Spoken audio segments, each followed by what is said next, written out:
ఇదిగోండి ఈ బాదం పప్పుతో నేను బాదం పూరి చేసి చూపించాలనుకుంటున్నాను. చిన్న చిన్న టిప్స్ పాటించి చేయండి. రుచి అద్భుతంగా ఉంటుంది. ప్రతి ఒక్కళ్ళు చేసుకోదగ్గ వంటకం. చూడండి ఎంత టెంప్టింగ్‌గా ఉందో పూరి. ఎలా తయారు చేయాలో చేసి చూపిస్తాను. వచ్చేసేయండి.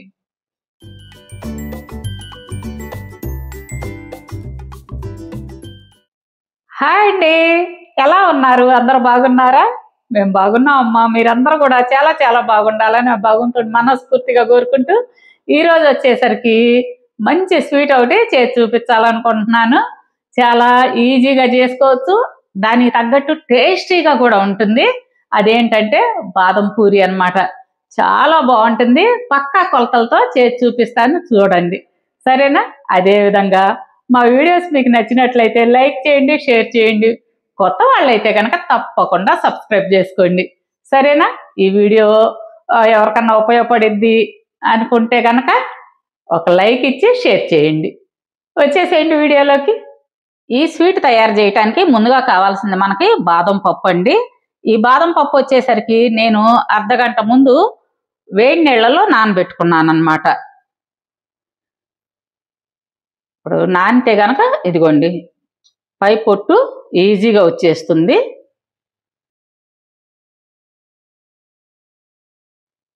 వీటిని ఈ విధంగా ఒలిచి పక్కన పెట్టుకుందాం. ఇవి వచ్చేసరికి నేను 30 తీసుకున్నాను. ఇదిగోండి ఒలిచి పెట్టుకున్నాం కదా బాదం పప్పు. వీటిని మిక్సీ గిన్నెలో వేసుకొని కొంచెం వాటర్ వేసి మెత్తగా పేస్ట్ మాదిరిగా చేసుకోవాలి. ఇదిగోండి ఈ విధంగా ఉండాలన్నమాట. ఇప్పుడు వచ్చేసరికి మైదా పిండి తీసుకోవాలి. మీకు మైదా పిండి అక్కర్లేదు అనుకుంటే గోధుమ పిండి అయినా తీసుకోవచ్చు. ఈ కప్పుతో 2 కప్పులు తీసుకున్నాను. ఈ మైదా పిండిలో 1 స్పూను బాగా పంచదార పౌడర్ చేసి పెట్టుకున్నాను. అది 1 స్పూన్ వేసుకోండి. కొంచెం ఈ విధంగా కలుపుకున్న తర్వాత ఇందాక మనం పేస్ట్ చేసి పెట్టుకున్నాం కదా బాదం పేస్ట్, అది వేసుకోవాలి. అదేవిధంగా 2 స్పూన్లు నెయ్యి అన్నమాట. ఇదంతా కూడాను చపాతీ పిండి మాదిరిగా కలిపి పెట్టుకోవాలి. మధ్య మధ్యలో కొంచెం పాలతో కానీ వాటర్తో కానీ కలుపుకోండి. నేనైతే పాలు యాడ్ చేస్తున్నాను.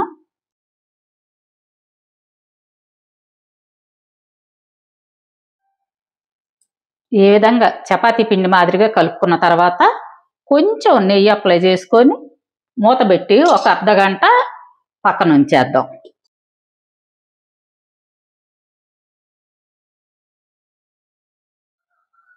ఇప్పుడు పంచదార తీసుకొని పాకం పట్టుకుందాము. పంచదార వచ్చేసరికి 2 కప్పులు అన్నమాట. పిండి 2 కప్పులు తీసుకున్నాను. అదేవిధంగా పంచదార కూడా 2 కప్పులు. మీకు వెయిట్ లెక్క వచ్చేసరికి 1/2 కేజీ పిండికి 1/2 కేజీ పంచదార. ఇది మనం పాకం పట్టేసుకుందాం. ఇదిగోండి 1 గ్లాస్ వాటర్ పోసుకొని పంచదారని ఈ విధంగా కరిగించుకుందాం. ఇదిగోండి పాకం రెడీ అయింది మనకి. ఈ పాకం వచ్చేసరికి గులాబ్ జామ్ పాకం లాగా రావాలి. అంటే జిగురుగా ఉండాలన్నమాట. తీగ పాకం అవసరం లేదు. ఇప్పుడు స్టవ్ ఆఫ్ చేసుకుందాము. చూడండి పాకం ఈ విధంగా జిగురుగా ఉండాలి.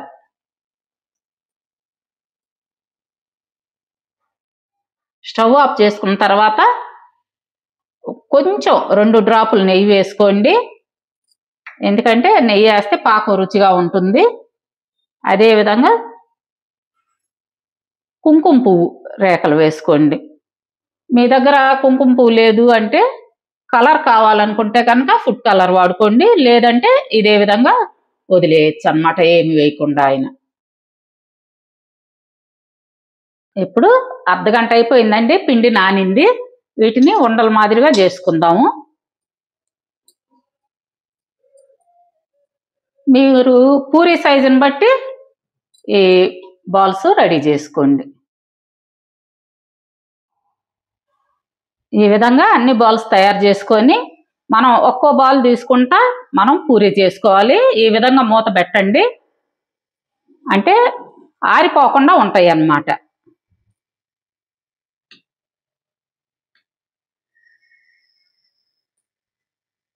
ఈ విధంగా పల్చగా చేసుకోవాలి. ఈ పొరకి ఈ విధంగా నెయ్యి రాసుకోవాలండి. కొంచెం ఈ విధంగా ఫోల్డ్ చేసుకోండి. మరలా ఈ విధంగా ఫోల్డ్ చేసుకోవాలి. చేసుకొని కొంచెం మనం ఏం చేయాలంటే ఈ విధంగా ప్రెస్ చేసుకోండి. ఈ పూరి అనేది విడిపోకుండా ఉండటం కోసం ఈ విధంగా కొంచెం లవంగం, ఒక లవంగం తీసి ఇట్లా పెట్టుకోండి.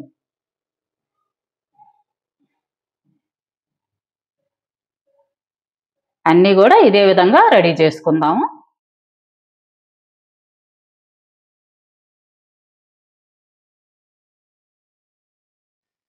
చేయటం కోసం పిండి ఏం అవసరం లేదండి, ఎందుకంటే ఇందులో నెయ్యి వేసి కలిపాం కాబట్టి అంటుకోకుండా వస్తాయి.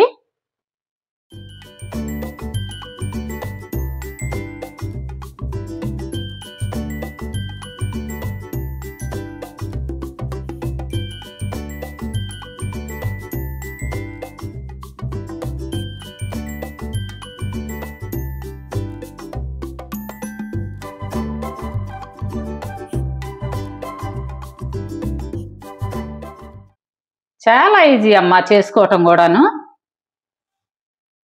అన్నీ ఈ విధంగా చేసి పెట్టుకున్న తర్వాత అండి స్టవ్ వెలిగించి బండి పెట్టుకొని నూనె కాగనిద్దాము. నూనె కాగింది.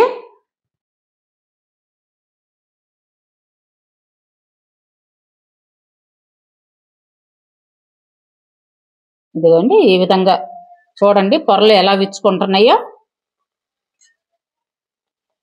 మీడియం ఫ్లేమ్ మీద ఈ విధంగా వేగనివ్వండి. మంచి గోల్డ్ కలర్ వచ్చే వరకు వేయించుకోవాలి. ఇదిగోండి ఈ కలర్ రావాలి. ఇప్పుడు ఈ పాకంలో వేసుకోండి. ఇదంతా కూడా పాకంలో ఇట్లా మునిగేటట్టు చూసుకోండి. పాకానికైతే కొంచెం లోతు గిన్నె తీసుకోండి. అన్నీ కూడా ఇదే విధంగా తయారు చేసుకోవాలి. నాకు 3 పూరీలు వేస్తే కనుక బాండి కొంచెం ఇరుకయిందండి, అందుకని 2 వేసాను.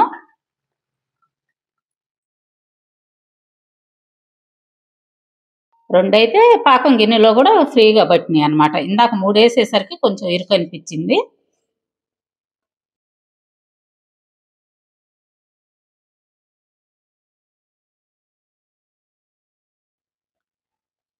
వన్ మినిట్లో ఈ పాకం అంతా పీల్చేసుకుంటది.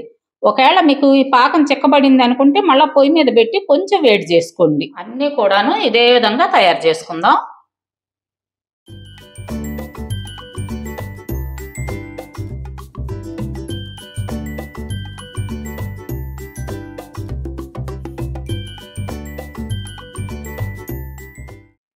చూశారు కదా బాదం పూరి ఎంత ఈజీగా చేసుకోవచ్చో. మీరు కూడా ట్రై చేసి తిని చూసి ఎంత టేస్టీగా ఉన్నాయో నాకు కామెంట్స్లో తెలియజేయండి. సరేనా? రేపు మరొక మంచి వీడియోతో మిమ్మల్ని కలుస్తాను, అది కూడా మీకు యూజ్ అయ్యే వీడియోతో. ఉంటానండి, బాయ్.